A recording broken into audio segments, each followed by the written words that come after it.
नवाबगंज विधानसभा की ग्राम पंचायत हरदुआ के फतुल्लाह में विकसित भारत संकल्प यात्रा का हुआ कार्यक्रम। बरेली नवाबगंज विधानसभा की ग्राम पंचायत हरदुआ की फतुल्लाह में विकसित भारत संकल्प यात्रा का कार्यक्रम हुआ, जिसमें विधायक डॉक्टर MP आर्य मौजूद रहे। उन्होंने जनता को संबोधित कर सरकार की योजनाओं की जानकारी दी। वहां पर मौजूद ग्राम बाग क्षेत्र की जनता को सरकारी योजनाओं का लाभ लेने वाले सभी लाभार्थियों के चेहरों पर खुशी नजर आई।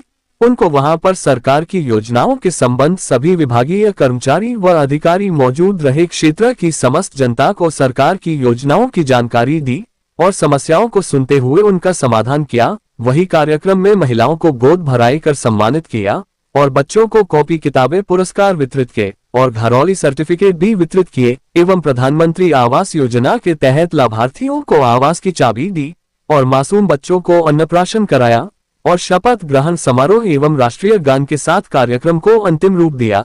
कार्यक्रम में विधायक डॉक्टर MP आर्य, ब्लॉक प्रमुख प्रतिनिधि डॉक्टर आशुतोष गंगवार, डॉक्टर अनुज कुमार गंगवार, मंडल अध्यक्ष महिला मोर्चा डॉक्टर मीनाक्षी गंगवार, रोहित गंगवार एवं BDO महेश चंद्र शाक्य, मंडल अध्यक्ष शशि कपूर, विक्की गंगवार, ब्लॉक अध्यक्ष महिला मोर्चा सरला गंगवार भटपुरा, ग्राम प्रधान अफसाना पति मोहम्मद इरशाद, सचिव अक्षत सिंह, राम मोहन, कोमल प्रसाद, विजयपाल एवं पार्टी के पदाधिकारी कार्यकर्ता एवं ग्रामवासी व क्षेत्रवासी उपस्थित रहे। कोई भी वंचित नहीं रहेगा। माननीय मोदी जी की सरकार ईमानदारी के साथ काम करती है और ईमानदारी से चाहती है कि हर लाभार्थी को जिसको भी जिस योजना का लाभ मिलना है वो मिलना चाहिए। अगर किसी वजह से नहीं मिल पा रहा है तो उसको जाकर के ढूंढ करके आप उसका लाभ दिलाएं। इसके लिए माननीय मोदी जी की सरकार ने हम लोगों को भेजा है, इन सारे अधिकारियों को भी भेजा है और इस सबका उद्देश्य है कि हमारे देश का हर नागरिक खुशहाल रहे। जब नागरिक खुशहाल होंगे तभी तो ये देश विकसित देश बनेगा, तभी ये राष्ट्र विकसित राष्ट्र बनेगा। एक खास बात जैसी डॉक्टर मीनाक्षी ने अभी बताया था आपको कि कोई जमाना था, हमारे देश के प्रधानमंत्री थे श्री राजीव गांधी। राजीव गांधी जी कहते थे कि मैं केंद्र से 100 रुपए भेजता हूं, किसान के पास पहुंचते हैं 15 रुपए।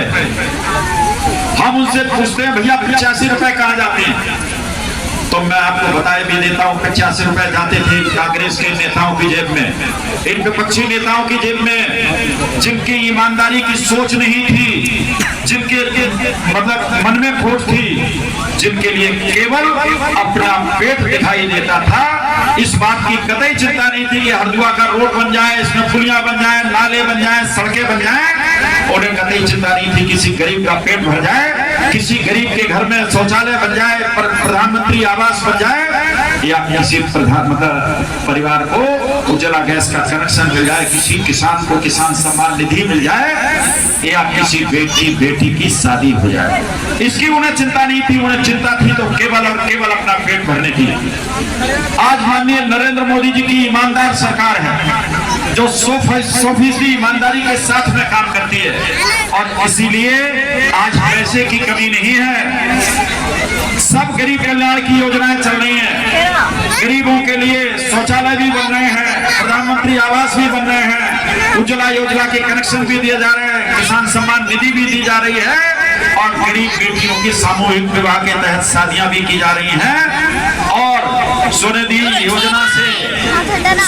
योजनाओं से फल वाले, खोखे वाले, ठेले वाले 10,000 रुपए बिना किसी गारंटी के दिए जा रहे हैं, केवल आधार कार्ड देकर कि जाओ अपना काम करो। गरीब आदमी जो है कमाए और खाए। ये सब काम, इसके लिए बराबर पैसा है भारत की सरकार के पास। ये सब काम इसलिए किए जा रहे हैं कि देश का हर नागरिक खुशहाल हो और नागरिकों की खुशहाली के लिए इतनी सारी योजनाएं चलाई जा रही हैं। उसका परिणाम भी है कि हमारा देश कभी, जब माननीय नरेंद्र मोदी पहली बार देश के प्रधानमंत्री बने तो हम दुनिया में 10वें स्थान पर थे आर्थिक मामलों में। आज हम 5वें स्थान पर हैं और 2047 तक हम एक विकसित राष्ट्र बनकर के स्थापित हो चुके होंगे। माननीय नरेंद्र मोदी की गारंटी है कि कोई भी गरीब इस देश का भूखा नहीं सोएगा और इसीलिए ये मोदी की गारंटी बाहर खड़ी है गाड़ी ये इसीलिए आई हुई है कि आप सबकी परेशानियां दूर कैसे हो। भगवान रामलला 22 तारीख को अपने स्थान पर विराजमान हो रहे हैं। देश की गरिमामयी विरासत फिर स्थापित हो रही है और इसके बाद चुनाव आने वाला है। आप सब बंधुओं से निवेदन है, मैंने अभी बहुत सारी बातें पूछी थी कि क्या 2014 से पहले आपको ये सारी सुविधाएं मिलती थी? क्या 2014 से पहले जब माननीय नरेंद्र मोदी प्रधानमंत्री नहीं थे तो ये कल्याणकारी योजनाएं चलती थी? आप सबने कहा नहीं। जब नहीं और ये कल्याणकारी योजनाएं देने वाले केवल माननीय नरेंद्र मोदी हैं, तो क्या आप तीसरी बार उन्हें प्रधानमंत्री बनाएंगे? भैया बताओ, समझने बनाएंगे? तो जो आदमी आपके कल्याण की बात करता है, आपको इतनी सारी गरीब कल्याण की योजनाएं देता है, इतनी सुविधाएं देता है और आपकी सुरक्षा की गारंटी देता है। डॉक्टर मीनाक्षी, डॉक्टर आशुतोष दोनों लोगों ने कहा कि ये सरकार सुरक्षा की गारंटी देती है। आज हरदुआ से पैदल चल के हमारी बेटी नवाबगंज पहुंच सकती है, सुरक्षित पहुंच सकती है। इससे पहले ऐसा नहीं था। आज बाबा योगी आदित्यनाथ की सरकार है। अगर बेटी की तरफ किसी ने आंख उठा करके भी देखा तो वो आंख फोड़ दी जाएगी।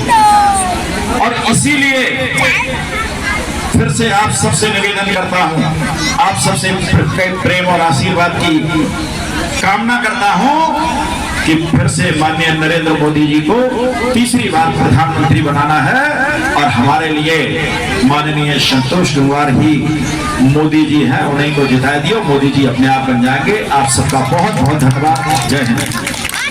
धरती है, ये वंदन की धरती है, ये अभिनंदन की धरती है, ये अर्पण की धरती है, ये तर्पण की धरती है।